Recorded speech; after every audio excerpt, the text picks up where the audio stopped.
नमस्कार। Update news 24/7 में जमशेदपुर की खबरों के साथ आप सभी का स्वागत है। पश्चिम बंगाल में महिला डॉक्टर की हत्या को लेकर इन दिनों विरोध का उबाल बढ़ता ही जा रहा है। स्थिति ऐसी हो गई है कि डॉक्टरों के संगठन के अलावा सामाजिक संगठन भी सड़क पर उतरकर विरोध कर रहे हैं। इसी के तहत नेशनल मेडिकल एसोसिएशन के आह्वान पर जमशेदपुर में आईएमए के बैनर तले विशाल विरोध रैली निकाली गई। यह रैली साक्षी स्थित आईएमए कार्यालय से आरंभ होकर साक्षी गोल चक्कर पहुंची। इस दौरान सैकड़ों की संख्या में डॉक्टर मौजूद थे। मोमबत्ती एवं मोबाइल टॉर्च जलाकर अपराधियों को अविलंब गिरफ्तार कर फांसी देने की मांग की गई। वहीं आईएमए के सचिव सौरभ चौधरी ने घटना की निंदा करते हुए कहा कि वर्षों से डॉक्टर सुरक्षा अधिनियम लागू करने की मांग की जा रही है, लेकिन सरकार इस पर ध्यान नहीं दे रही, जबकि बेटी बचाओ बेटी पढ़ाओ अभियान चलाकर सुरक्षा देने की बात कह रही है। वहीं भारत के किसी न किसी कोने में आए दिन बेटियों के साथ अत्याचार हो रहा है। पश्चिम बंगाल में जिस बेटी की दुष्कर्म और हत्या की गई वह किसी की जान बचाने का कार्य करती थी। वैसी बेटी के साथ ऐसी घटना घटित होना देश के लिए दुर्भाग्य की बात है। अब नेशनल मेडिकल एसोसिएशन जब तक डॉक्टर सुरक्षा अधिनियम सरकार पूरे देश में लागू नहीं करती, तब तक यह आंदोलन जारी रखने का आह्वान करती है। फिलहाल घटना के विरोध में सवेरे 6 बजे से लेकर दूसरे दिन सवेरे 6 बजे तक पूरे देश में डॉक्टर हड़ताल पर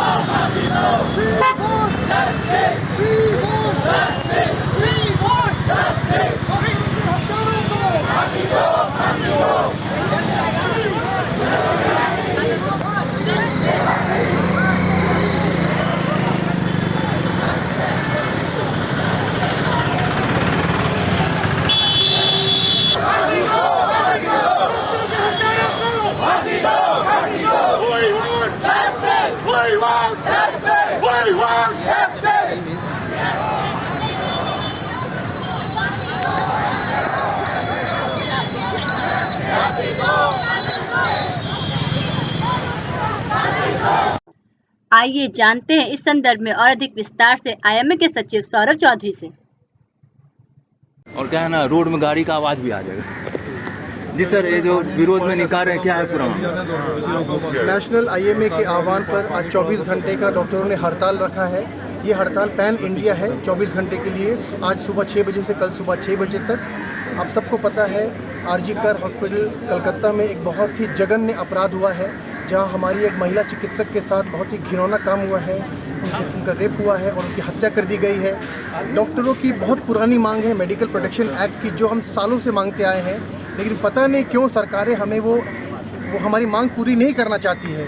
हम कोई एक्स्ट्रा जुडिशियल पावर नहीं मांग रहे हैं। डॉक्टर सिर्फ अपनी सुरक्षा की गारंटी चाहते हैं। अस्पतालों को सेफ जोन डिक्लेयर करवाना चाहते हैं। हम जब एक गंभीर मरीज का इलाज करते हैं अस्पतालों में, तो वहाँ पर कुछ भी स्थिति उत्पन्न हो सकती है। मृत्यु और जीवन का मरण का प्रश्न रहता है। ऐसे में अगर कुछ अनहोनी होती है तो डॉक्टरों के साथ मारपीट, अनहोनी, गाली गलौज, ये बहुत आम घटना है जो सालों से हो रही है और सालों से हम डिमांड कर रहे हैं, लेकिन आज तक वो मांग हमारी पूरी नहीं हुई है। आप कहते हैं भ्रूण हत्या रोको, बेटी बचाओ बेटी पढ़ाओ, लेकिन जो पढ़ी लिखी होनहार बेटियां हैं उनको आप बचा नहीं पा रहे हैं। एक होनहार बेटी जो कई सारे लोगों की ज़िंदगी में पॉजिटिव चेंजेस ला सकती थी, उनकी ज़िंदगी बदल सकती थी, उनको आप बचा नहीं पा रहे हैं। तो हमारी एक सूत्री डिमांड है मेडिकल प्रोटेक्शन एक्ट राष्ट्रीय स्तर पे वो लागू हो। जब तक वो लागू नहीं होगा, इस बार आईएमए अपनी लड़ाई को जारी रखेगी। अस्पतालों को सेफ जोन डिक्लेयर करना, कलकत्ता के जो भी कल्प्रिट हैं, कुछ भी हो, कितने भी इन्फ्लुएंशियल हो, उनको कड़ी सजा मिले। रेप से जघन्य अपराध कुछ हो नहीं सकता है। कैपिटल पनिशमेंट के अलावा और कोई भी पनिशमेंट नहीं होना चाहिए ऐसे अपराध के लिए। और इस तरह के अपराध, हमारा ये जो आंदोलन है अब ये एक जन आंदोलन बनते जा रहा है। अब ये केवल डॉक्टरों का आंदोलन नहीं रहा है, आज हमारे साथ कई सारे संगठन के लोग भी शामिल हैं। अब ये बहुत व्यापक रूप ले चुका है। सरकारों को अब जागना पड़ेगा। सरकारों को अक्सर लगता है कि कुछ दिन हंगामा होगा, आंदोलन होगा, स्थिति सामान्य हो जाएगी। इस बार ऐसा बिल्कुल नहीं होने वाला है। ये लड़ाई मेडिकल प्रोटेक्शन एक्ट मिलने तक जारी रहेगी। सर, अपना नाम और पद बताइए। Saurabh Chaudhary, secretary IMA Jamshedpur. जमशेदपुर की खबरों के साथ बने रहने के लिए हमारे चैनल अपडेट न्यूज 24/7 को सब्सक्राइब और लाइक करना ना भूलें। धन्यवाद।